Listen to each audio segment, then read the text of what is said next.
Bangladesh cricket board নির্বাচনে হা জয়যুক্ত হয়েছে, হা জয়যুক্ত হয়েছে, হা জয়যুক্ত হয়েছে। অর্থাৎ বিসিবি নির্বাচনে যেই ছক তৈরি করা হয়েছিল সেটার সফল বাস্তবায়ন ঘটেছে।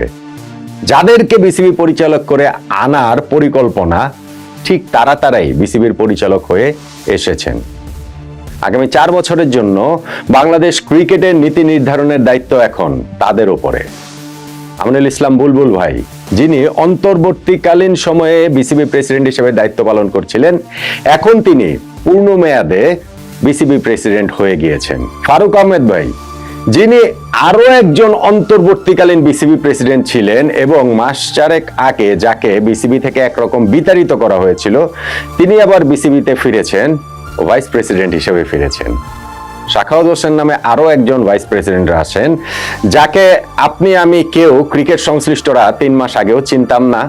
এখনো বাংলাদেশের ক্রিকেট সংশ্লিষ্টরা কতটা চেনে আমার মধ্যে প্রশ্ন রয়েছে।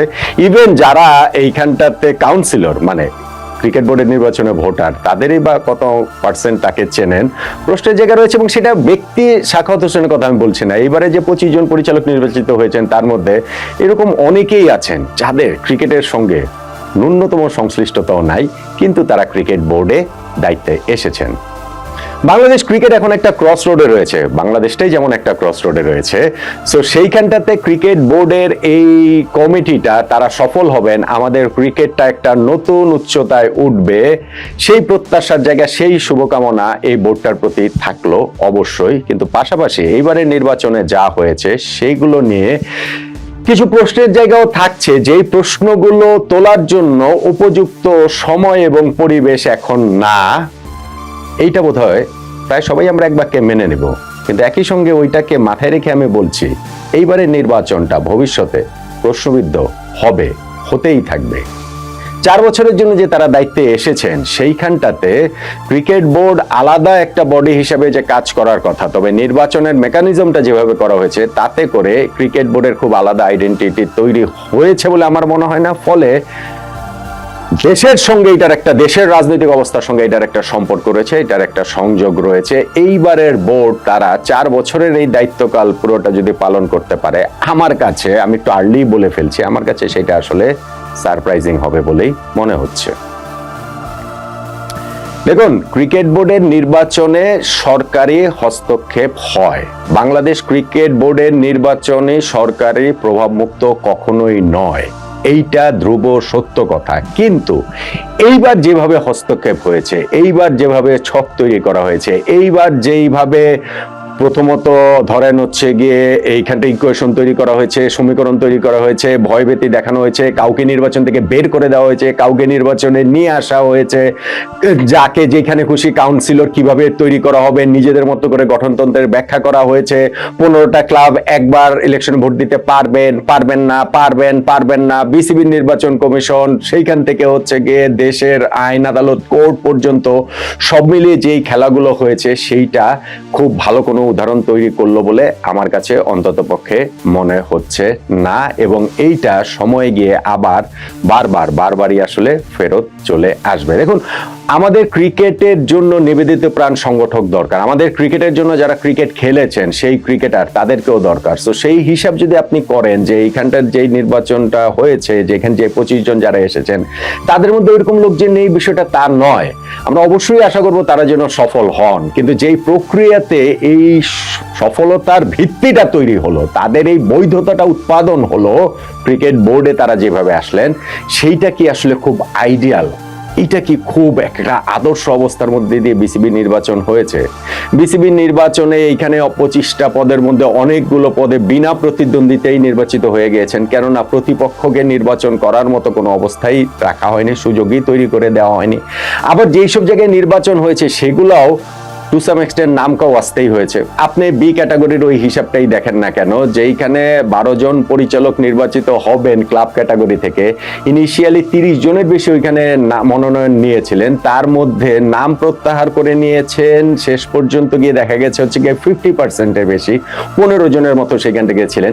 সেই 15 জনের মধ্যেও আবার ডামি ক্যান্ডিডেট ছিলেন। সো বেসিক্যালি কোন 12 জন হবে এইটা এক অর্থে নির্ধারিত ছিল। আজকে যে তাই ঢাকার একটা স্থানীয় হোটেলে যে নির্বাচনের পুরো প্রক্রিয়াটা হলো, সেইটা আসলে সবাই জানেন কি হতে যাচ্ছে, কিন্তু সবার মধ্যে একটা আনুষ্ঠানিকতা, না না না, নির্বাচন না, খুব টেনশন না, ভোট দিচ্ছি, খুবই আনন্দময় পরিবেশ, খুবই আনন্দঘন পরিবেশ, এরকম একটা জায়গা আসলে ক্রিয়েট করা হয়েছে।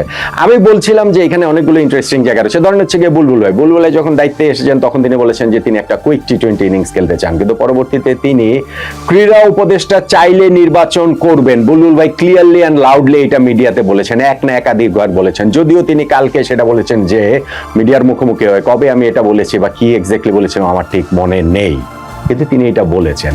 সো ক্রীড়া উপদেষ্টা চাইলে নির্বাচন করবে, এই কথাটা বলা মানেই তো এইখানটাতে বিসিবি নির্বাচনে সরকারের ক্রীড়া মন্ত্রণালয়ের ক্রীড়া উপদেষ্টা আসিফ মাহমুদের একটা হস্তক্ষেপের জায়গা তৈরি হয়ে যায় না? ফারুক আহমেদকে বিসিবি থেকে এক অর্থে বিতাড়িত করা হয়েছিল 4 মাস আগে, এবং এরপরে তিনি বিভিন্ন সময় বিভিন্ন ইন্টারভিউতে ইন্টারভিউতে বলেছেন যে ক্রিকেট বোর্ডে কেন থাকতে হবে, যারা ক্রিকেট বোর্ডে আছে তারা কিভাবে তাকে বের করে দেওয়ার ছকটা তৈরি করেছেন। আসিফ মাহমুদের পছন্দের লোকদের কাজ যদি তিনি দিতে পারতেন ক্রিকেট বোর্ডের বিভিন্ন, তাহলে হচ্ছে গিয়ে তিনি থাকতে পারতেন ক্রিকেট বোর্ডে। ওইটা পারেন নাই বলে উপদেষ্টার সঙ্গে দূরত্ব তৈরি হয়েছে বলে তাকে ক্রিকেট বোর্ড ছেড়ে দিতে হয়েছে। আর্থিক অনিয়মের অভিযোগ যে তার বিপক্ষে আনা হয়েছে, সেই রকম একটা অভিযোগের ধোয়া তুলে, এরকম অনেক কথা তো তিনি বলেছেন, কিন্তু একই সঙ্গে আবার ক্রীড়া উপদেষ্টার সঙ্গে মিটিং টিটিং করে পুরো জিনিসটাকে সেটিং করে আবারও তিনি তো বোর্ডে ঠিকই চলে আসলেন, এবং এখন ফারুক ভাই বলছেন যে না, আমরা সামনে তাকাতে চাই, পেছনে যা হয়েছে সেগুলো ভুলে যেতে চাই। বুলবুল ভাই বলছেন যে এখন যে না, কারা নির্বাচনে এসেছেন কারা আসেননি সেটা কথা না, দেশের ক্রিকেটের উন্নয়নের জন্য আমরা কাজ করতে চাই সবাই মিলে। এগুলো তো পলিটিক্যালি কারেক্ট কথাবার্তা, এইসব কথাবার্তা তো সবাই আসলে বলেন, এর বাইরে ভিন্ন কোনো কথাবার্তা কি কেউ মিডিয়ার সামনে এসে বলবেন? কিন্তু প্রক্রিয়াটা যে স্বচ্ছ ছিল না সেইটা তামিম ইকবাল সহ আরো যারা, মানে তামিম ইকবাল বিগ নেম সেই জন্য আমি তার কথা বলছি, যারা এখান থেকে আরো অনেক পোরখাও সংগঠকরাও রয়েছেন যারা বিসিবি নির্বাচন থেকে নিজেদেরকে প্রত্যাহার করে নিয়েছিলেন, ফলে ওই জায়গাটাতে একটা বড় প্রশ্নবোধক চিহ্ন কিন্তু থেকেই যাচ্ছে, থেকেই যাবে।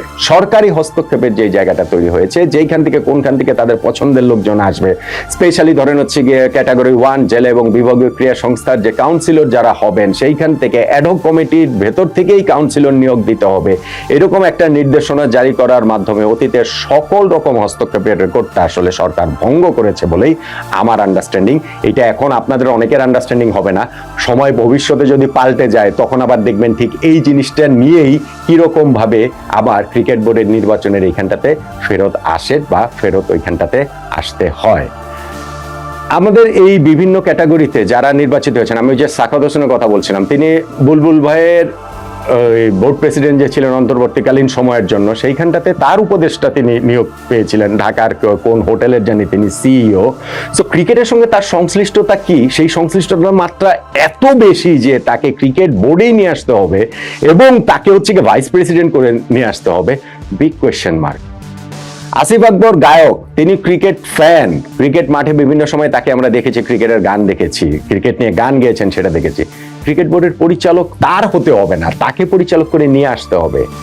জাতীয় ক্রীড়া পরিষদ কোটায় 2 জনকে পরিচালক করা হয়েছে, নিয়োগ দেওয়া হয়েছে, সেই 2 জনের নাম ভাই আমি শুনি নাই, আমি না, বাংলাদেশের ক্রিকেট সংশ্লিষ্ট আমি দায়িত্ব নিয়ে বলতে পারি 95% লোক, আমি কম যদি বলি, তাদের 2 জনের নাম শোনেনি, কোনোদিন শোনেনি। কি কি নাম আমি বলি, ইয়াসির এবং ইশরাক নাকি, এরকম 2টা নামের 2 জনকে তারা আসলে এখানটাতে উপদেষ্টা করে বোর্ড ডিরেক্টর করে নিয়ে আসা হয়েছে। এখন একেবারে নতুন ফেজ আসলে যদি আমরা বলি যে 2021 সালে যে সর্বশেষ নির্বাচন হয়েছিল, সেই নির্বাচন থেকে আছেন মাত্র হচ্ছে গিয়ে 2 জনকে এইখানটাতে মানে এইবারে ইয়েতে আছেন, মিঠু ভাই এবং আমার মঞ্জুর ভাই, এই 2 জন শুধুমাত্র রয়েছেন। তো আগের বোর্ডের সব ভালো ছিল, এই বোর্ডের সব খারাপ আমি সেটা বলছি না, আবার এই বোর্ডের সব ভালো আগের বোর্ডের সব খারাপ ওইভাবেও আসলে মানে কি একই কথা বললাম নাকি, মানে হচ্ছে গিয়ে দুইভাবে যদি আপনি চিন্তা করেন বিষয়টা কোনোটাই হয়তো বা ঠিক নয়। কিন্তু বাংলাদেশ ক্রিকেটের আসলে সামনে এগিয়ে যাওয়ার জন্য নির্বাচনটা যেইভাবে হলো, যেই ছকে হলো, যেই রকম প্রভাবের মধ্যে হলো, যেই রকম সরকারি প্রভাবের মধ্যে দিয়ে হলো, এটা কিন্তু একটা উদাহরণ হিসেবে থেকে যাবে। এবং আমি যেটা বলছিলাম যে দেশের সঙ্গে, দেশের রাজনৈতিক অবস্থার সঙ্গে এইটার একটা সম্পর্ক অবশ্যই রয়েছে। আপনারা সেটা মানতে চাবেন না, অনেকেই মানতে চাইবেন না, কিন্তু ভাই সত্যি যদি আমি আর্লি একটা কথা বলে যাই, আমার এই কথাটাতে আপনি গালিগালাজ করতে পারেন, কিন্তু আমি আর্লি একটা কথা বলে যাই, বাংলাদেশে যদি জাতীয় নির্বাচন হয় আগামী ফেব্রুয়ারি মাসে, যেটা প্রতিশ্রুত যেটা সরকারের পক্ষ থেকে প্রতিশ্রুতি দেওয়া হয়েছে, এবং সেই জাতীয় নির্বাচনটা যদি ফ্রি এবং ফেয়ার ইলেকশন হয় এবং সেই নির্বাচনে যদি প্রত্যাশিত ফল, মানে প্রত্যাশা মানে আমার আপনার প্রত্যাশা না, প্রত্যাশিত মানে হচ্ছে গিয়ে ওই লেভেল প্লেইং গ্রাউন্ড থেকে যদি হচ্ছে গিয়ে মানুষ মানুষের মতো করে ভোট দিতে পারে এবং যদি হচ্ছে গিয়ে তাদের নির্বাচিত জনপ্রতিনিধিদের সংসদে পাঠাতে পারে, নির্বাচিত সরকার যদি গঠন করতে পারে, বাংলাদেশ ক্রিকেট বোর্ডের এই কমিটি টিকবে না, বাংলাদেশের ক্রিকেট বোর্ডের এই কমিটি থাকবে না।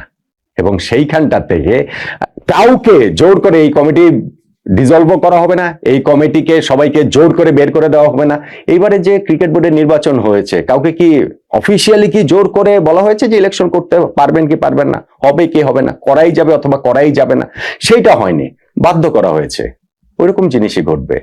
ওই 15টা ক্লাব নিয়ে এত কথাবার্তা হয়েছে, ক্রীড়া উপদেষ্টা আসিফ মাহমুদ বলছেন যে তামিম ইকবাল তাকে বলেছিলেন এই 15টা ক্লাবকে যেন বাদ দিয়ে দেওয়া হয়। তামিম ইকবাল আবার দাবি করেছেন যে এরকম কোনো কথা তিনি বলেননি, বরং ক্রীড়া উপদেষ্টা যে মিথ্যা কথা বলছেন সেই কথাটা তিনি বলছেন, তার নিজের কাছে এটা প্রমাণ আছে, সেইটা পর্যন্ত বলছেন। একটা নির্বাচন, ক্রিকেট বোর্ডের নির্বাচন কোন জায়গাটাতে চলে গেলে ক্রীড়া উপদেষ্টা একজন বিসিবির পরিচালক পদপ্রার্থী কিংবা ধরেন হচ্ছে গিয়ে তিনি বোর্ড প্রেসিডেন্টই ক্যান্ডিডেট আমি বললাম, তার বিপক্ষে এমন অভিযোগ করেন যেই অভিযোগটাকে আবার মিথ্যা বলে দাবি করা হয়।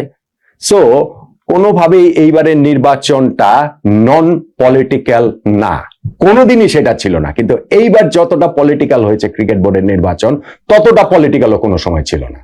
সো সেই জিনিসটা যে শিখিয়ে দিয়ে গেলেন এইখানকার সংশ্লিষ্টরা, বুলবুল ভাই, ফারুক ভাইরা হয়তোবা দাবার গুটি, হয়তোবা তাদেরকেই আমরা সামনে দেখতে পাচ্ছি, কিন্তু নেপথ্য থেকে যারা এই জিনিসটা করলেন তারা বাংলাদেশ ক্রিকেটের একটা সর্বনাশের পথে কি তৈরি করে দিলেন কিনা। এবং সেই কারণেই আমি বলছি, যদি বাংলাদেশে নির্বাচন হয়, জাতীয় নির্বাচন হয়, সেই ক্ষেত্রে নির্বাচিত সরকার এলে এই নির্বাচিত ক্রিকেট বোর্ডে টিকে থাকাটা আগামী 4 বছরের জন্য কঠিন হবে, খুব কঠিন হবে। তারপরও আমি চাইবো, আমি একেবারে ব্যক্তিগত জায়গা থেকে চাইবো, অবশ্যই যেন আমিনুল ইসলাম বুলবুল ভাইয়ের নেতৃত্বাধীন এই বোর্ড সফল হন, অবশ্যই যেন তারা বাংলাদেশ ক্রিকেটের জন্য এমন পদক্ষেপ নিতে পারেন যে এইখানটাতে আমাদের ক্রিকেটের যে একটা এখন যে এলোমেলো অবস্থা, সেই এলোমেলো অবস্থা থেকে আবার যেন আমরা কক্ষপথে আসতে পারি। অবশ্যই আমরা এমন একটা পরিস্থিতি তৈরি করতে চাইবো, দেখতে চাইবো যেইখানে ক্রিকেট বোর্ডের ইলেকশনটা এতটা ফোকাস হবে না, যেইখানটাতে আমাদের একজন ক্রিকেটার সৌম্য সরকার টি-20 স্কোয়াডে আফগানিস্তানের বিপক্ষে থাকা সত্ত্বেও পুরো সিরিজটাই তার বাংলাদেশে কাটিয়ে দিতে হয় ভিসা জটিলতার কারণে।